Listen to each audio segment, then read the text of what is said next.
What's up mga kapuso? Ito na naman pong muli ang inyong lingkod upang magbahagi ng mga kaganapan dito sa Abot Kamay na Pangarap sa Apex Medical Hospital, kung saan po nandoon si Moira ay nagkamalay na rin po ito, at masayang-masaya nga po si Zoe dahil hindi naman po naging problema ang kanyang pagbagsak ng kisame sa kanyang ulo dahil wala naman po siyang amnesia.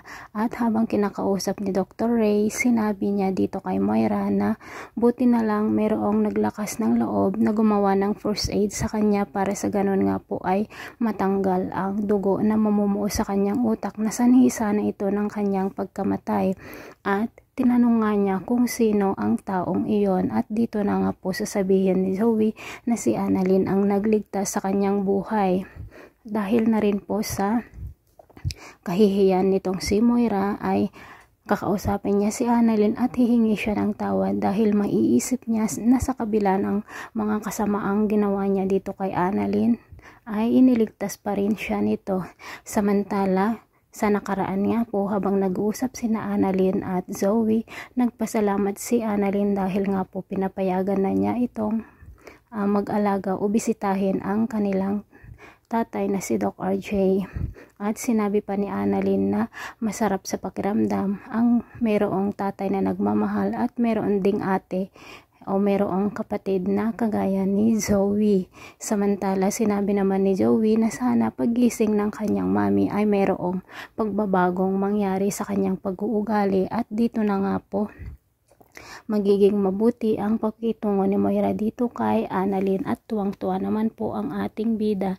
Samantala, sa pag-uusap naman po nila Miko at Doc Lindon, natinag naman ang damdamin ni Miko dahil sa mga sinabi ni Giselle sa kanya, at dito na nga sinabi ni Miko na pinapatawad na niya si Doc Lindon doon sa nangyari noon dito kay Emily. At umiiyak nga po si Doc Lindon na nagpapasalamat dito kay Miko. Lingid sa kaalaman nila, nakikinig pala si Giselle sa kanilang pag-uusap, at masayang-masaya naman po si Giselle dahil nga po nagkakamabutian na si Miko at Doc Lindon.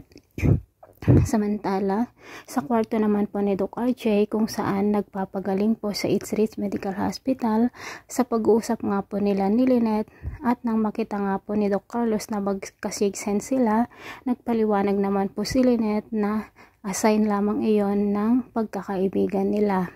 At dahil nga po may tiwala si Dr. Carlos at malaki ang kanyang pagmamahal dito kay Lynette, hindi naman siya nagdududa at pinapakinggan naman po niya ang lahat ng sinasabi ni Lynette. O diba, dito na nga kaya magsisimulang magiging maganda ang pakikitungo ng bawat isa. Wala na kayang magiging problema. Pero syempre, mamimiss pa rin natin ang mga kasamaan ni Moira, diba mga kapuso? Pero sana hindi na po magsakripisyo ang ating bida na si Annalyn, at sana dito na magsisimula ang kaligayahan ng kanilang buhay na si Lynette. O diba mga kapuso?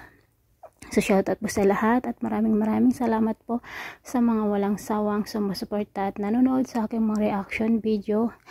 Panoorin po natin ang mga susunod pang kapanapanabik na kabanata dito sa Abot Kamay na Pangarap.